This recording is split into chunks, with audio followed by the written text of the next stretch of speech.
সামনে এসএলএসটি পরীক্ষা, তো পড়া শুরু করব কি করব না সেই নিয়ে অনেক চিন্তায় রয়েছে তোমরা।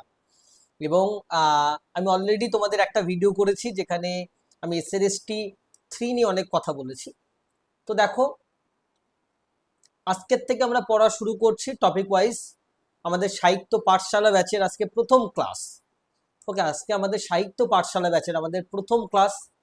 এবং যারা পিছিয়ে থাকছো তারা কিন্তু ওই নোটিফিকেশন বার হওয়ার পরে 2 থেকে 3 মাসের মধ্যে সিলেবাস কমপ্লিট করা কিন্তু ইম্পসিবল হয়ে দাঁড়াবে। কিন্তু আমরা যারা পড়ছি জিনিসগুলোকে, আমরা হিস্ট্রি অফ ইংলিশ লিটারেচারকে এর সঙ্গে পড়বো, গ্রামারটা সেম থাকবে, টেক্সটগুলো আশা করছি কিছুটা অ্যাড হলে হতে পারে, সেগুলো অ্যাড হলে তোমাদের আবার পড়িয়ে দেবো, আমি সব বলেছি অলরেডি লাস্ট ব্যাচে। ওকে, তো চলো আমরা শুরু করব। আমরা বসে থাকবো না। ওকে, আমরা বসে থাকবো না। ইউলিসিস কবিতা থেকে এটাই শিখবে যে বসে থাকা যাবে না। We are not born to take rest. Rest নেওয়ার জন্য কিন্তু আমরা জন্মাইনি, মনে রাখবে। ইউলিসিসের লাস্ট কথাটা কিন্তু আমরা বলবো, we will never surrender, will never surrender, আমরা সারেন্ডার কিন্তু করব না।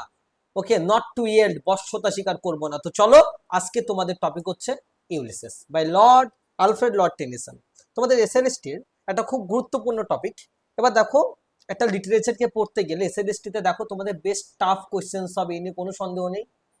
আমরা একটা টপিককে এমন ভাবে পড়বো, আমরা বেসিক টু অ্যাডভান্স লেভেল পর্যন্ত পড়বো, তার বাইরে আর এমন কোনো কোয়েশ্চেন নেই যে আর তোমরা পাবে। তো একটা ক্লাস করো, তাহলেই বুঝতে পারবে যে ইউলিসিস কবিতাটা বুঝতে পারলে কিনা সাহিত্য সম্পর্কে চিন্তা ভাবনা পাল্টাচ্ছে কিনা। আমরা সাহিত্যকে এখানে আমাদের বুদ্ধির মুক্তি ঘটাবো, সাহিত্যকে আমরা হৃদয় থেকে শিখবো এখানে। তো চলো শুরু করি। আমরা মার্কস তখনই পাবো যখন হৃদয় থেকে আমাদের এটা অ্যাসিমিলেট করবো। So start with the poem Ulysses. মনে রাখবে, কবি অ্যালফ্রেড লর্ড টেনিসন এই কবিতাটা লিখছেন, ইউলিসিস। প্রথমে আমরা কবি সম্পর্কে একটু জানবো। অ্যালফ্রেড লর্ড টেনিসন, মনে রাখবে, ভিক্টোরিয়ান যুগের একজন গ্রেটেস্ট পোয়েট, ভিক্টোরিয়ান যুগের একজন গ্রেটেস্ট পোয়েট। এবং মনে রাখবে, অ্যালফ্রেড লর্ড টেনিসন কিন্তু was the first was one of the poet laureates of England. Poet laureate মানে কি, যে সাহিত্যে নোবেল পুরস্কার পেয়েছিল। তো দেখো, মনে রাখবে অ্যালফ্রেড লর্ড টেনিসন, ওনাকে পোয়েট লরেট করা হয়েছিল ইন 1850, 1850 সালে ওনাকে পোয়েট লরেট করা হয়েছিল। মনে রাখবে যে এ পোয়েট, তার মধ্যে আমরা ভিক্টোরিয়ানের স্পিরিট দেখতে পাই। এবার সবার আগে আমাদের এই টেনিসনকে বুঝতে গেলে আমাদের ভিক্টোরিয়ান এজটাকে বুঝতে হবে। দেখো, অ্যালফ্রেড লর্ড টেনিসন যখন লিখছেন তখন ইংরেজি সাহিত্যের সময়টা হচ্ছে ভিক্টোরিয়ান পিরিয়ড। কোন সময়? Victorian period.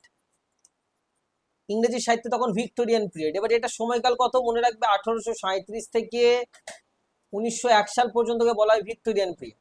এই সময় মেনলি কি দেখতে পাচ্ছ, খুব ভালো করে শুনে নাও। শিল্প বিপ্লব ঘটে, ইন্ডাস্ট্রিয়াল রেভলিউশন, ইন্ডাস্ট্রিয়াল রেভলিউশন তোমরা এখানে দেখতে পাবে। তোমরা এই টাইমে আরেকটা জিনিস দেখতে পাবে, সারা পৃথিবীতে ব্রিটিশাররা কলোনি স্থাপন করছে, তারা কলোনাইজেশন ঘটাচ্ছে সারা পৃথিবীতে। আর একটা জিনিস দেখতে পাবে, যত শিল্প বিপ্লব ঘটছে তার মানে কি, সাইন্টিফিক ডিসকভারি হবে। সাইন্টিফিক ডিসকভারি, এই শব্দ কটা মনে রাখবে। কারণ দেখো, শিল্প বিপ্লব হওয়া মানে কি, যারা আগে লাঙ্গল দিয়ে চাষ করতো এখন তারা ট্রাক্টর দিয়ে চাষ করবে, এটা তো শিল্প বিপ্লব। বুঝতে পারলে? তো এই তিনটে জিনিস কিন্তু মাথায় রাখতে হবে। কলোনাইজেশন মানে হচ্ছে ব্রিটিশ, এই টাইমে ব্রিটিশাররা সারা পৃথিবীতে ছড়িয়ে যাচ্ছে।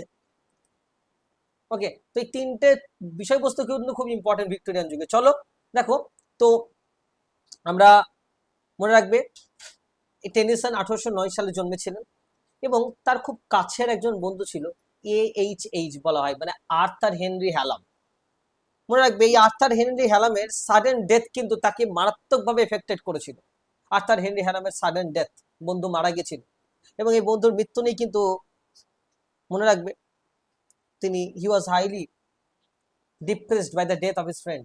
এবং তার বন্ধুর মৃত্যুটাও কিন্তু এই টেক্সটের একটা অন্যতম গুরুত্বপূর্ণ ঘটনা। তো আজকে আমরা অ্যালফ্রেড লর্ড টেনিসন সম্পর্কে আগে আমরা জানবো, তারপরে এই টেক্সটের ব্যাকগ্রাউন্ড জানবো, তারপরে টেক্সটের লাইন বাই লাইন অ্যানালিসিস করবো আমরা।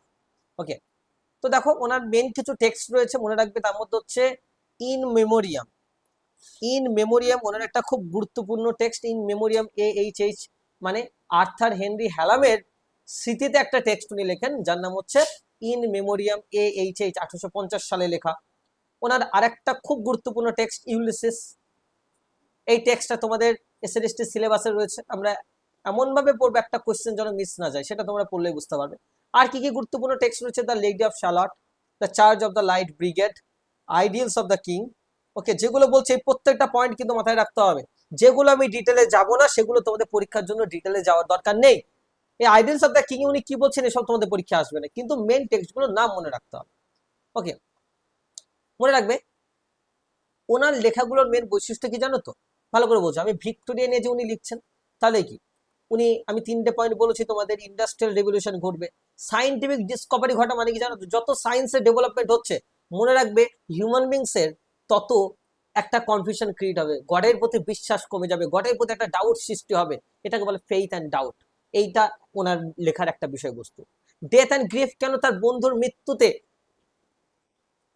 তিনি লিখছেন, ডেথ এবং গ্রিফকে নিয়ে, দুঃখ এবং মৃত্যু নিয়ে লিখছেন। হিরোইজম এন্ড ডিউটি নিয়ে কেন লিখবেন বলতো, কারণ ভিক্টোরিয়ান এজে হচ্ছে সাইন্টিফিক ডিসকভারি ঘটে, তো সবাই বিজ্ঞানসম্মত মেথডটা ফলো করে, সুতরাং এই সেন্স অফ হিরোইজম আর ডিউটি তারা সারা পৃথিবীতে ঘুরে বেড়াচ্ছে, তারা সারা পৃথিবীকে ডিসকভার করছে। So this notion of heroism is also very important.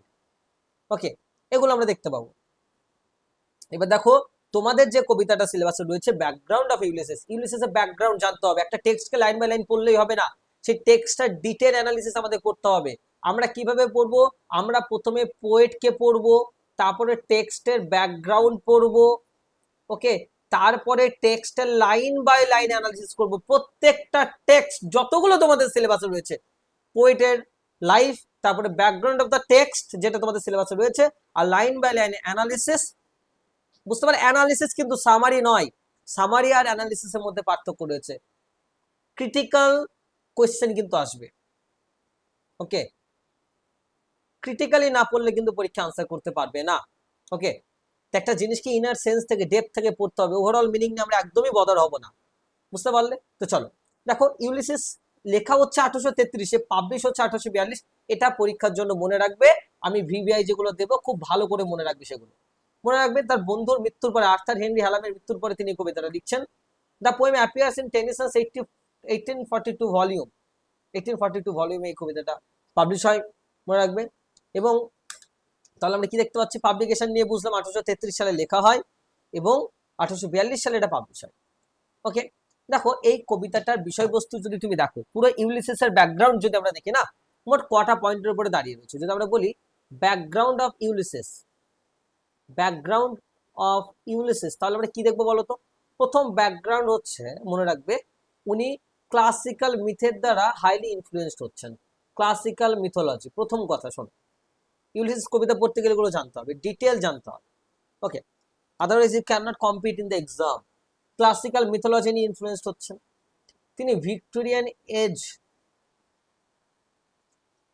তার নোশনটা এই কবিতাতে রয়েছে। আর 3 নম্বর হচ্ছে ওনার পার্সোনাল ব্যাকগ্রাউন্ড কিন্তু রয়েছে। এই 3টে জিনিসের উপর নির্ভর করে এই কবিতাটা লেখা। ক্লাসিক্যাল মিথোলজি দ্বারা ইনফ্লুয়েন্সড, ভিক্টোরিয়ান এজের দ্বারা ইনফ্লুয়েন্স, এন্ড পার্সোনাল ব্যাকগ্রাউন্ডের দ্বারা influence. So this poem is written mainly focusing on the classical mythology, Victorian age and the personal background. Okay, তো চলো আমরা শুরু করছি। আমরা প্রথমে আমরা ক্লাসিক্যাল মিথোলজি সম্পর্কে জানবো। দেখো মনে রাখবে, ক্লাসিক্যাল শব্দটার অর্থকে শুনে না। পৃথিবীতে প্রথম লিটারেচার শুরু হয়েছিল গ্রিক এবং রোমে। এই দুটো দেশে যা লেখা হতো সেটাকেই বলা হয় classicism. Rules, regulations, high quality, timelessness, এগুলো পুরো মেনটেন করতো। মনে রাখবে এই ইউলিসিস শব্দটা এসছে গ্রিক মিথোলজি থেকে। কোথার থেকে? মনে রাখবে হোমারের লেখা একটা টেক্সট ছিল, হোমারের লেখা অডিসিয়াস। এই অডিসিয়াস টেক্সটার থেকে ইনফ্লুয়েন্সড, মনে রাখবে। গল্পটা তোমাদের আমি একটু বলি আগে।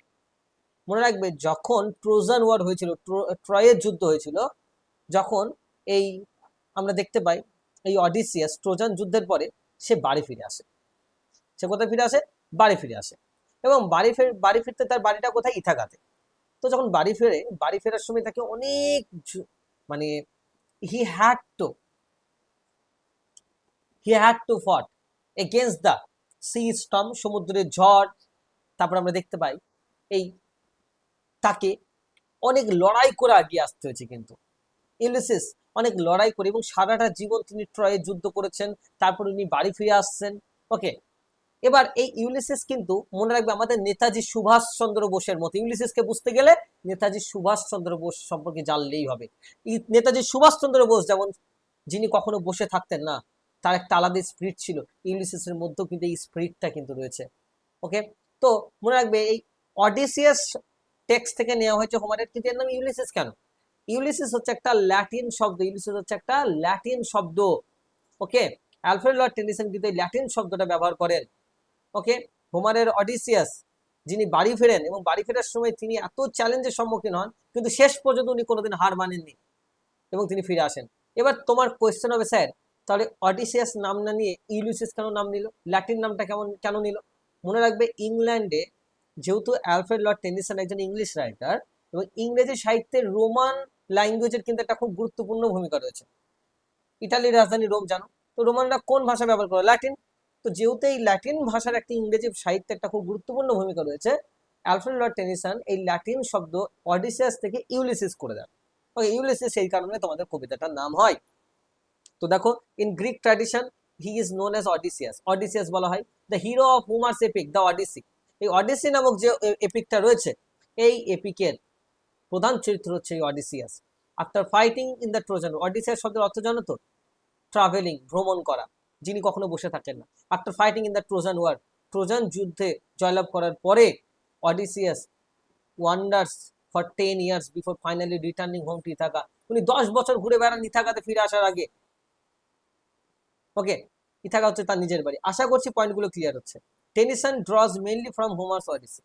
তো টেনিসন এই হোমারের অডিসি থেকে এই টেক্সটটা নিয়েছেন, এবং মনে রাখবে এই অডিসি ক্যারেক্টারটা আমরা আরেক জায়গায় দেখতে পাই, দান্তের ইনফার্নোতে, মানে দ্য ডিভাইন কমেডিতে আমরা দেখতে পাই। ওকে, যাই হোক, যদিও দান্তের ভার্সন আমরা দেখতে পাচ্ছি একটা ট্র্যাজিক এন্ড হচ্ছে তার, যাই হোক না কেন আমরা ফোকাস করবো হোমারের অডিসিকে ফোকাস করবো, অডিসিয়াসকে ফোকাস করবো। তাহলে ক্লাসিক্যাল ব্যাকগ্রাউন্ডটা কি? ওই যে ট্রোজান ওয়ার, তাই না? ট্রোজান ওয়ার, এই যে ট্রয়ের যুদ্ধের পরে। তাহলে অডিসিয়াস অ্যাকচুয়ালি কে ছিল? হোমারের অডিসির নামক যে টেক্সটটা ছিল, যে এপিকটা ছিল, এই এপিকের প্রধান চরিত্র ছিল কিন্তু অডিসিয়াস। ওকে, তো তাকে নিয়ে কিন্তু এই টেক্সটটা লেখা হচ্ছে। ওকে, আমি আগেও বলেছি এই টেক্সটের মেনলি 3টে ব্যাকগ্রাউন্ড রয়েছে, ক্লাসিক্যাল মিথোলজি, ভিক্টোরিয়ান এজ আর পার্সোনাল ব্যাকগ্রাউন্ড। আগে আমি ক্লাসিক্যাল মিথোলজি নিয়ে ডিল করব। ওকে, দেখো দেখো আমরা পুরো টেক্সটটাকে শেষ করবো 4টি স্টেপে। প্রথমে পোয়েটের ব্যাকগ্রাউন্ড আমরা পড়েছি, তারপরে আমরা এই টেক্সটের ব্যাকগ্রাউন্ড পড়বো। টেক্সটের ব্যাকগ্রাউন্ডে 3টে জিনিস রয়েছে, তার মধ্যে আমরা প্রথমটা পড়ছি ক্লাসিক্যাল মিথোলজি। ওকে, দেখো আমি তো বললাম। এবার ট্রোজান যুদ্ধ কি? অনেকের মনে হতে পারে স্যার ট্রয়ের যুদ্ধটা কি? মনে রাখবে ট্রয়ের যুদ্ধ হয়েছিল, মানে খুব ভালো করে মাথায় রাখবে, এই ট্রয়ের যুদ্ধ হয়েছিল গ্রিক আর ট্রয়ের মধ্যে, গ্রিক আর ট্রয়েদের মধ্যে। ওকে, 10 বছর ধরে হয়েছিল এবং আলটিমেটলি গ্রিকরা এই যুদ্ধে জয়লাভ করেছিল। এই যুদ্ধের কারণটা কি? দেখো, এই যুদ্ধের কারণটা হচ্ছে যখন প্রথম ট্রোজান যুদ্ধ হয়, মনে রাখবে শুরু হওয়ার কারণটা শোনো। এই একটা গোল্ডেন অ্যাপেল, একটা মিথ রয়েছে। মিথটা হচ্ছে যখন মানে পেলিয়াস অ্যান্ড থেটিস এদের যখন বিয়ে হয়, তখন সমস্ত গড এবং গডেসদের কিন্তু ইনভাইট করা হয়, এরিসকে বাদ দিয়ে। এরিসকে, যে দ্য গডেস অফ কোয়ারেলস, মানে ঝগড়ার দেবী বলতে পারো, বুঝতে পারলে? তো কি বলছে, উনি যেহেতু ওনাকে নেমন্তন্ন করা হয়নি, উনি খুব রেগে যান। রেগে গিয়ে কি করে, উনি একটা অ্যাপেল ছুঁড়ে ফেলেন। কোথায়? ওই বিয়ে বাড়ির গেস্টদের মধ্যে। সেই অ্যাপেলে লেখা ছিল ফর দ্য ফেয়ারেস্ট, এই অ্যাপেলটা হচ্ছে যে সব থেকে সুন্দরী তার জন্য। এবার ওখানে তো সব গডেসরা নিমন্ত্রণ পেয়েছে, দেবদেবীরা রয়েছে, তো তাদের মধ্যে হেরা, অ্যাথেনা আর অ্যাফ্রোডাইট, এদের মধ্যে একটা ঝামেলা সৃষ্টি হয়।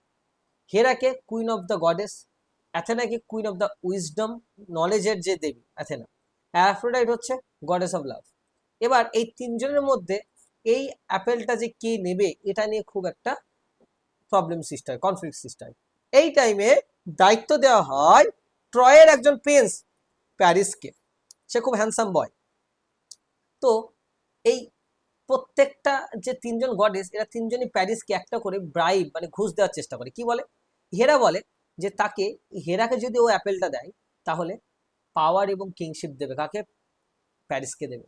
অ্যাথেনা বলে তাকে উইজডম এবং ভিক্টরি, যুদ্ধে যখনই যুদ্ধ করবে সে যুদ্ধে জিতবে, সে সেরকম তাকে আশীর্বাদ দেবে। আর অ্যাফ্রোডাইট বলে, Aphrodite promised him the love of most of the beautiful woman, পৃথিবীর সব থেকে সুন্দরী মহিলার ভালোবাসাটা সে পাবে যদি অ্যাফ্রোডাইটকে দেয় অ্যাপেলটা। সুতরাং প্যারিস কাকে চুজ করেছিল জানো? অ্যাফ্রোডাইটকে, এবং তাকে গোল্ডেন অ্যাপেলটা দিয়েছিল। মনে রাখবে এই কারণে পৃথিবীর সব থেকে সুন্দরী মহিলা, the most beautiful woman in the earth was Helen.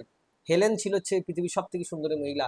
সে হচ্ছে, মনে রাখবে, গ্রিকের যে স্পার্টা রয়েছে, স্পার্টা যে সিটি রয়েছে, সেই সিটির যে কিং মেনিলাস, এই মেনিলাসের যে ওয়াইফ হেলেন, তাহলে হেলেনকে, মেনিলাসের ওয়াইফ, এই হেলেনের প্রেমে পড়ে কে?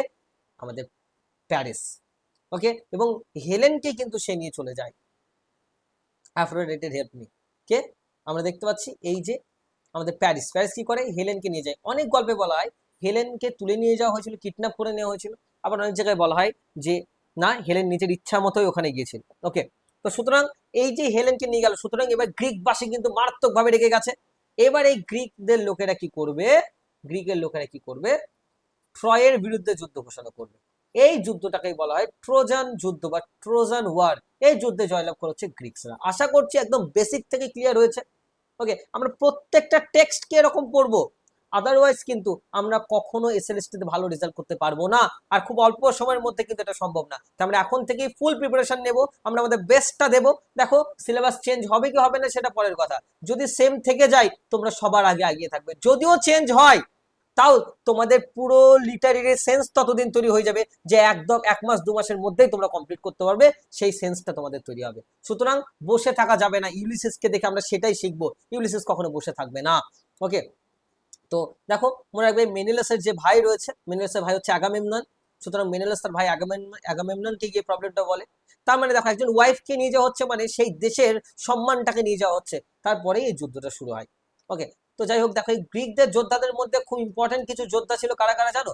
মনে রাখবে অ্যাকিলিস, অডিসিয়াস, আগামেমনন, মেনিলাস, এরা ছিল হচ্ছে সব থেকে গুরুত্বপূর্ণ গ্রিক হিরোজ। গ্রিকদের পক্ষে এই 4জন খুব গুরুত্বপূর্ণ ছিল।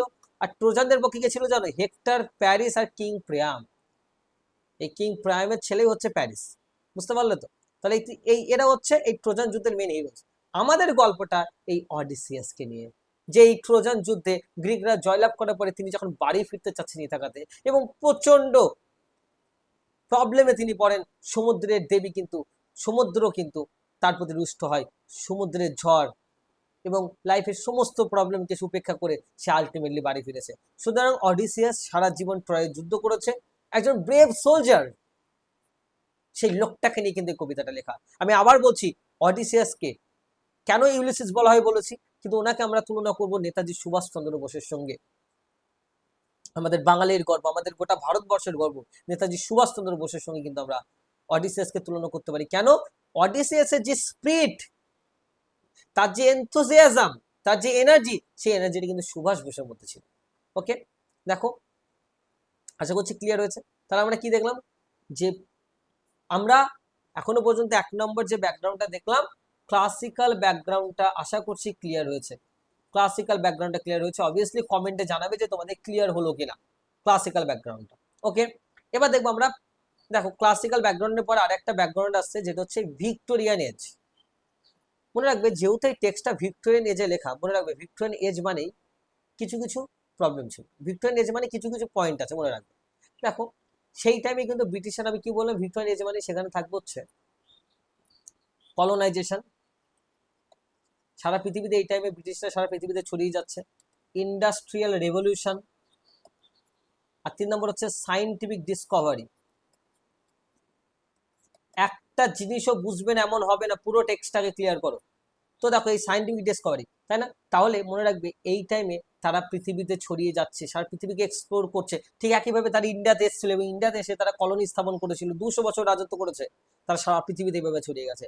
তো এই টাইমটা ছিল the Victorian age was the age of exploration.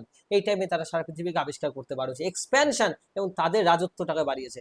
যেহেতু তারা সারা পৃথিবীকে এক্সপ্লোর করেছে, আমরা দেখেছি এই অডিসিয়াস বা ইউলিসিস, যাকে আমরা ল্যাটিন শব্দে বলছি, এও কিন্তু বসে থাকবে না, এ সারা পৃথিবীতে এক্সপ্লোর করতে যাবে। এই জন্য ইউলিসিস কবিতাতে তিনি বাড়িতে বসে থাকতে চাইবেন না, তিনি বাইরে বার হবেন। কেন বার হবেন, কি হবেন, এই ব্যাকগ্রাউন্ড না জানলে কিন্তু কখনো লিটারেচার পড়া সম্ভব না, এটা কিন্তু আমাদের মাথায় রাখতে হবে। ওকে, আমরা জানি এই সময়ে যখন ভিক্টোরিয়ান এজ চলছে তখন তাদের নেভাল পাওয়ার মানে জাহাজ বা সামুদ্রিক পাওয়ার কিন্তু যথেষ্ট ভালো ছিল। এর ফলে কি হচ্ছে, তারা পৃথিবীতে ছড়িয়ে বেড়াচ্ছে। ওকে, ইউলিসিসও সারা পৃথিবীকে আবিষ্কার করতে পার হবে, এমন একটা লোক যে জীবনে কখনো হারেনি, যেখানে সূর্যের রশ্মি পৌঁছাতে পারে না সেখানে ইউলিসিস পৌঁছাতে পারবে, মনে রাখবে। এবং আমরা দেখি যে এই ঘরের মধ্যে বসে জীবন কিন্তু এই ভিক্টোরিয়ান এজে ছিল না। ভিক্টোরিয়ান এজ ছিল শিল্প বিপ্লবের যুগ, যেখানে সবাই শিল্পকে নতুনভাবে গড়ে তুলছে, সায়েন্টিফিক ডিসকভারি ঘটাচ্ছে, লোকজন বাইরে বার হচ্ছে। সুতরাং ইউলিসিস এই ডোমেস্টিক লাইফ বা ঘরোয়া জীবন কিন্তু পছন্দ করবে না। উনি একটা খুব ইম্পর্টেন্ট লাইন বলবেন, I can not rest from travel, আমি ট্রাভেল থেকে রেস্ট করতে পারবো না। আই উইল ড্রিঙ্ক লাইফ, আমি জীবনকে ড্রিঙ্ক করবো টু দ্য লেস, শেষ পর্যন্ত জীবনকে পান করবো। মানে it actually shows his aspiration towards exploration, exploration করার প্রতি তার যে অ্যাসপিরেশন রয়েছে, his aspiration, his aspiration towards exploration. So this line actually represents his aspiration towards exploration.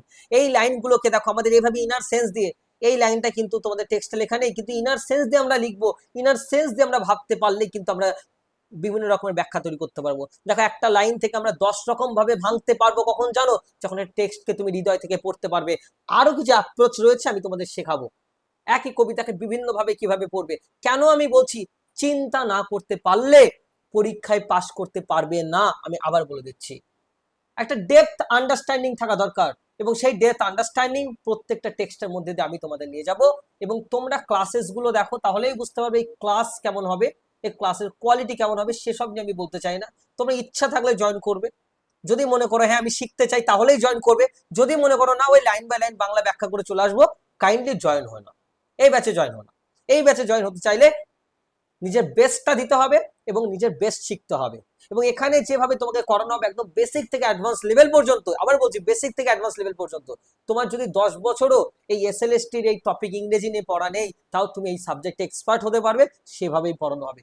কিন্তু নিজের প্রতি ভরসা রাখো, এবং যদি শেখার ইচ্ছা থাকে আমি আবার বলছি তবেই কিন্তু এই ব্যাচে তোমরা জয়েন হবে। আর আমি বলে দিচ্ছি নিচে হোয়াটসঅ্যাপ কমেন্টে আমি হোয়াটসঅ্যাপ গ্রুপে লিঙ্ক দিয়ে দিচ্ছি, ওই গ্রুপে সবাই জয়েন হয়ে যাও, ওখানে সমস্ত রকম ইনফরমেশন, ওখানে নোটস, ফ্রি নোটস সবকিছু কিন্তু প্রোভাইড করা হবে। ওকে, এছাড়াও তোমরা চাইলে এই নাম্বারে তোমরা আমাকে মেসেজ করতে পারো, আমি তোমাদের অ্যাড করে দেবো, বা নিচে হোয়াটসঅ্যাপ লিঙ্ক আমি দিয়ে দেবো। ওকে, সুতরাং দেখো দাস দ্য পোয়েম বিকামস, আচ্ছা সুতরাং আমরা কি দেখলাম ভিক্টোরিয়ান এজের জন্য কিভাবে এই কবিতাটা লেখা হচ্ছে, বুঝতে পারছো? তাহলে ভিক্টোরিয়ান এজের যে এই যে এক্সপ্লোরেশন যে একটা টেন্ডেন্সি মানুষের, সেই টেন্ডেন্সি কিন্তু ইউলিসিসের মধ্যে ছিল, সে বসে থাকতে চায় না। ইউলিসিসের মেন বিষয়বস্তুটা কি, উনি ইথাকাতে ফিরে এসেছেন বাড়িতে, উনি বলছেন আমি বাড়িতে বসে থাকতে পারবো না, আমি জীবনটাকে আবার আনন্দ করবো, আমি অ্যাডভেঞ্চার চাই জীবনে। ওকে, এইটা হচ্ছে কথা। তাহলে কেন ইউলিসিস এত অ্যাডভেঞ্চার চাই, কারণ কবিতাটা ভিক্টোরিয়ান এজে লেখা বলে, সেই টাইমে আমরা অ্যাডভেঞ্চার এক্সপ্লোরেশনকে দেখতে পাচ্ছি। আশা করছি ক্লিয়ার হয়েছে। তাহলে প্রথম পয়েন্ট আমাদের কি, আমাদের ব্যাকগ্রাউন্ডের মধ্যে আমরা দেখলাম আমরা ক্লাসিক্যাল ব্যাকগ্রাউন্ড কমপ্লিট করেছি। আমরা এবার কি দেখলাম, আমরা এবার দেখো আমি আগেই বলে দিয়েছিলাম পুরো কবিতাটার স্ট্র্যাটেজি বলে দিয়েছি কিভাবে পড়বো। দেখো ক্লাসিক্যাল ব্যাকগ্রাউন্ড আমাদের ক্লিয়ার হয়েছে, ভিক্টোরিয়ান এজের ব্যাকগ্রাউন্ড ক্লিয়ার হলো। এই কবিতাটা লেখার পিছনে তিনটে কারণ রয়েছে, ক্লাসিক্যাল মিথোলজি, ভিক্টোরিয়ান এজ, আর 3 নম্বর হচ্ছে পার্সোনাল ব্যাকগ্রাউন্ড। ওকে, আচ্ছা AHH ওনার বন্ধু, ফুল ফর্মটা লিখে দাও তো কমেন্টে দেখি। আচ্ছা এবার দেখো পার্সোনাল ব্যাকগ্রাউন্ড। আর একটা কোয়েশ্চেন করছি, when was the poem first, when was the poem written. আরেকটা কোয়েশ্চেন করছি, when was the poem published. Okay, এই কোয়েশ্চেনগুলোর আনসার করো। দেখো এবার বন্ধু, এবার আরেকটা ব্যাকগ্রাউন্ড আছে এই কবিতা, সেটা হচ্ছে ওনার বন্ধুকে নিয়ে, জানো তো, বন্ধু আর্থার হেনরি হ্যালাম, বন্ধু আর্থার হেনরি হ্যালাম 1833 সালে মারা যাচ্ছে, সেই বছরই কিন্তু এই কবিতাটা লেখা। বুঝতে পারলে, তার বন্ধু মারা যাচ্ছে, এবং his sudden death at the age of 22, তার বন্ধুর মৃত্যু কিন্তু তাকে ডিসপেয়ার, হতাশা নিয়ে এসেছিল। মনে রাখবে ইউলিসিস ক্যান বি রেড, ইউলিসিসকে এভাবেও পড়া যেতে পারে as Tennyson's emotional response to grief. টেনিসনের একটা ইমোশনাল রেসপন্স, কি তার দুঃখের প্রতি একটা রেসপন্স দিচ্ছে। মনে রাখবে উনি বলছেন ইনস্টেড অফ সারেন্ডিং সরো, যে বন্ধু মারা গেছে, জীবনে হতাশ হয়ে যাচ্ছে, তো এই জীবনের দুঃখের প্রতি সারেন্ডার না করে এই কবিতাটা কি করছে জানো, this poem expresses our determination, মনের ইচ্ছা প্রকাশ করছে to continue living and striving, জীবনে বেঁচে থাকতে হবে, হতাশ হলে হবে না, জীবনে আগিয়ে যেতে হবে।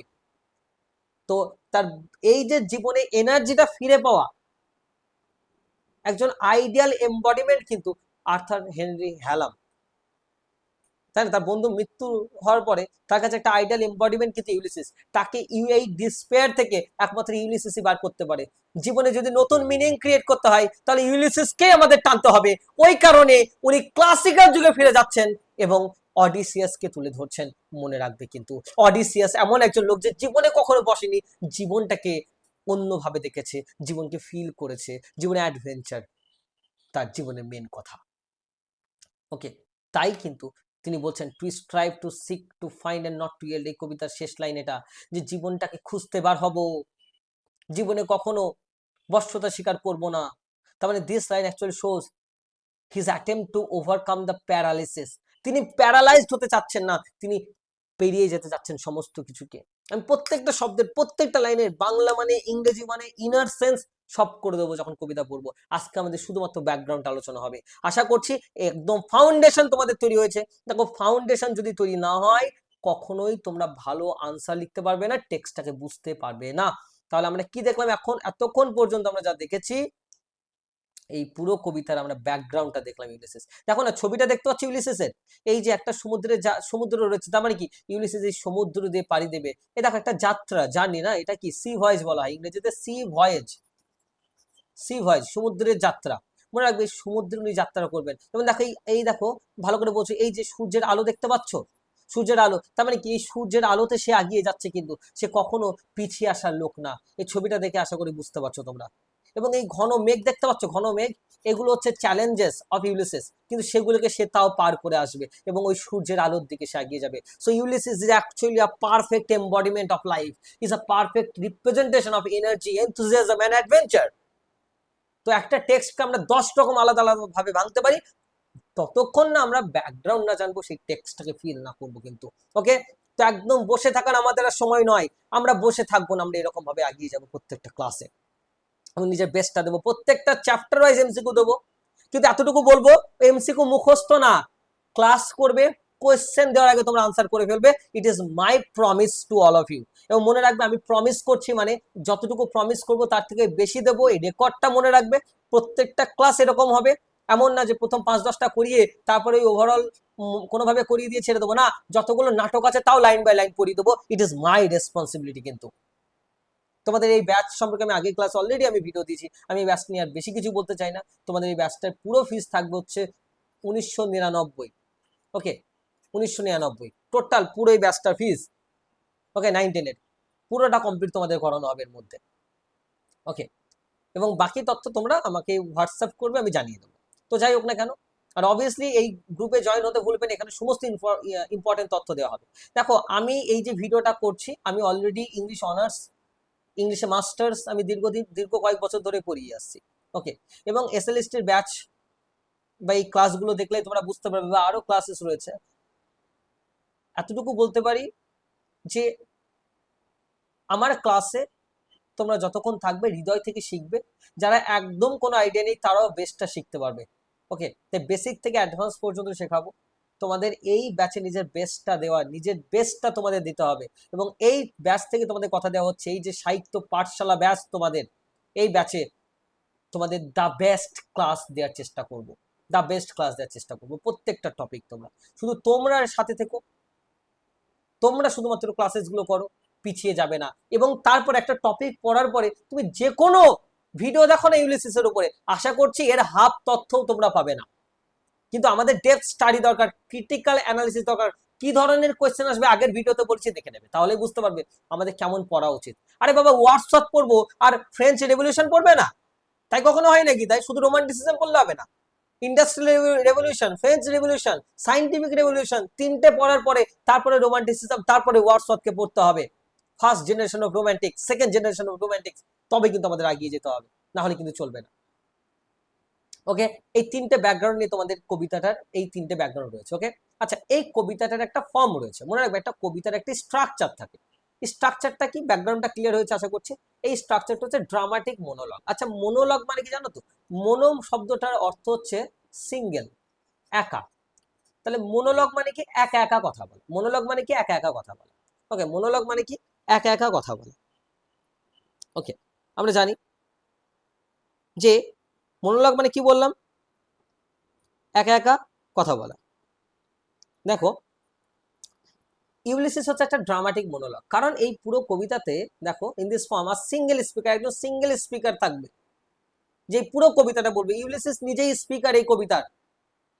একটা কবিতা পড়তে গেলে তার অনেক কিছু থাকে, তার স্পিকার, তার ফর্ম, এই সব কিছু জানতে হবে কিন্তু। তাহলে এই কবিতার ফর্মটা কি, ড্রামাটিক মোনোলগে লেখা হচ্ছে এটা, ঠিক আছে, ড্রামাটিক মোনোলগে লেখা হচ্ছে।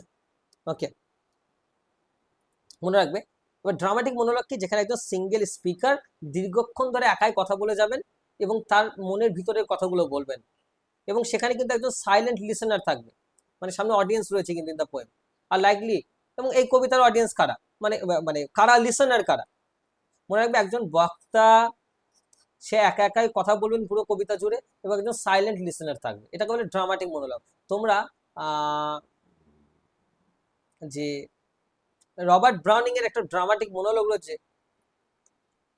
রবার্ট ব্রাউনিং এর, ওকে, রবার্ট ব্রাউনিং এর খুব পপুলার একটা ড্রামাটিক মোনোলগ রয়েছে, যেটা খুব ইম্পর্টেন্ট তোমাদের, মানে এই সিলেবাসে তোমাদের নেই, বাট আমাদের সেটা একটু জানতে হবে। যেমন মাই লাস্ট ডাচেস, ইয়াস, নামটা মনে পড়লো, মাই লাস্ট ডাচেস। মাই লাস্ট ডাচেস এই কবিতাটার একটা ড্রামাটিক মোনোলগের কিন্তু এক্সাম্পল। মনে রাখবে, এই ড্রামাটিক মোনোলগ মানে কি, একাই কথা বলবেন স্পিকার পুরো কবিতা জুড়ে, এবং সামনে কোনো একজন অডিয়েন্স রয়েছে, মানে সামনে তার কেউ কথাটা শুনছে। ইউলিসিসের কথাটা কে শুনবে এই কবিতায়, ওই যারা মেরিনার্স রয়েছে, মেরিনার্স, তার যারা নাবিক রয়েছে, বা ইথাকার মানুষেরা শুনবে। ওকে, বা মাই লাস্ট ডাচেসে কি শুনেছিলাম, যে একজন মেসেঞ্জার রাজার কথাটা পুরো শুনছে, রাজা একাই পুরো কবিতা বলে গেল, এটা বলে ড্রামাটিক মোনোলগ। আচ্ছা, এর সঙ্গে রিলেটেড একটা শব্দ বলবো, মোনোলগের সঙ্গে একটা শব্দ হচ্ছে সলিলোকি। অনেকে গুলিয়ে ফেলে ব্যাপারটা, ড্রামাটিক মোনোলগ আর সলিলোকের পার্থক্যটা কি স্যার? মনে রাখবে, সলিলোকি তো আমরা দেখি that is also the speaker is actually speaking his inner thoughts, তাই ইনার থটসই বলবেন, কিন্তু কোনো সাইলেন্ট স্পিকার থাকবে না, একা একাই বলবেন। কিন্তু মনোলগে অন্য কেউ থাকবে না, অর লিসেনার থাকবে, সাইলেন্ট লিসেনার থাকবে। ওকে, তো এই কবিতাটা কি একটা ড্রামাটিক মোনোলগ? তাহলে পরীক্ষা আসতে পারে ইউলিসিস ইজ আ ড্রামাটিক মোনোলগ, এটা কিন্তু মাথায় রাখবে। ওকে, এই ড্রামাটিক মোনোলগ বললাম যেটা, রবার্ট ব্রাউনিং, ভিক্টোরিয়ান যুগের আরেকজন ইম্পর্টেন্ট পোয়েম, রবার্ট ব্রাউনিং এটা প্রথম শুরু করেছিলেন মাই লাস্ট ডাচেস কবিতার মধ্যে দিয়ে। যাই হোক, আচ্ছা, তাহলে আমরা কি দেখতে পেলাম এই কবিতায়, আমরা কি কি দেখতে পাচ্ছি? ক্লাসিক্যাল মিথোলজি রয়েছে, তার ভিক্টোরিয়ান এজের ব্যাকগ্রাউন্ড রয়েছে, আর পার্সোনাল ব্যাকগ্রাউন্ড রয়েছে, যেটা আর্থার হেনরি হ্যালাংকে। দান্তের ইনফ্লুয়েন্সটা আমাদের পড়ার এখানে প্রয়োজন নেই। ওকে, তো দেখো, এবার আমরা এই ব্যাকগ্রাউন্ডটা আমাদের পুরো ক্লিয়ার হলো। আমরা নেক্সট ক্লাসে শুরু করব বেসিক ইনফরমেশন অফ ইউলিসিস। পুরো টেক্সটার বেসিক ইনফরমেশন জানবো, কবে পাবলিশ হয়েছে, কবে লেখা হয়েছে, এর লিটারেরি ফর্মটা কি রয়েছে, এ টু জেড আমরা জানবো। এই লিটারেরি ফর্ম কি, সোর্স কি, ওকে, সেটিংটা কি, ক্যারেক্টার্স কে কে আছে, তারপরে আমরা কবিতাতে যাব। বারবার বলেছি, একটা টেক্সটকে আমাদের এইভাবেই পড়তে হবে, প্রথমে পুরো ব্যাকগ্রাউন্ড, তার বেসিক ইনফরমেশন, এবং A to Z. Okay, so thank you very much. Okay, আমি কমেন্টে তোমাদের হোয়াটসঅ্যাপে গ্রুপের লিঙ্ক দিয়ে দিচ্ছি, যেখানে তোমাদের ফ্রি নোটস, পিডিএফ সবকিছু শেয়ার করা হবে, এবং এই পিডিএফটাও তোমরা পেতে চাইলে তোমরা এই গ্রুপে জয়েন করবে, বা 8170838911 এই নাম্বারে হোয়াটসঅ্যাপ করতে পারো, বা আমি গ্রুপের লিঙ্ক দিয়ে দিচ্ছি, যেখানে পুরো পিডিএফটা তোমাদের শেয়ার করা হবে। আশা করছি এর বাইরে আর কোনো কিছু প্রয়োজন হবে না তোমাদের। Okay, so thank you very much. Okay.